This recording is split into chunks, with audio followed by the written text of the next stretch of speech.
त्रिशु, सारा सब कुछ प्लान है, मैं तुम्हें लूटने आई हूँ।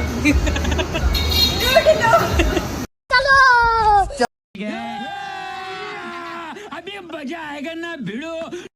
इटा थिला इवनिंग रे मोर फेवरेट पार्ट। हेलो एवरीवन, आपण मैंने तो जानी मैं केते ही बड़ फूडी है।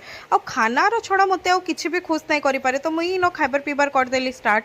फ्राइड कॉर्न तो बहुत ही टेस्टी थिला, इनो मंचाओ सूप भी ट्राए करनेली।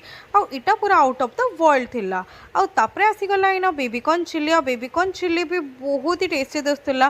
खाइके ही जना पड़बा केनता लागुची। इटा जेनता खाइली and it was amazing guys. आपण मैंने इनो ट्राए कले नगे मते कमेंट सेक्शन रे सियोर बताबे। मसाला पापड़ भी ऑर्डर करथिलो, बट एंता चट कली कि भूली ही गली रेकॉर्ड करबार लगी। इटा थिला पहाड़ी चिकेन। तापरे इनो मेन कोर्स भी आसपार स्टार्ट हो जाइतला। नो चिकेन बिरयानी थिला पहला, तापरे पनीर बटर मसाला, तापरे थिला वेज बिरयानी, जेनटा कि देखबार के बहुत ही टेम्पटिंग लागुतला। मुई मोर प्लेट लगाबार करदेली स्टार्ट। मोर भूख तो खाना देखिक बढ़ते ही जाऊला। मुई तो गोटे सेकेंड भी कहार वेट नहीं कली। मोर खाना पीना हो गला स्टार्ट। वेज बिरयानी तो देखबार के बहुत ही टेस्टी लगुला। खाइकी जना पड़वा केनता लगुचे।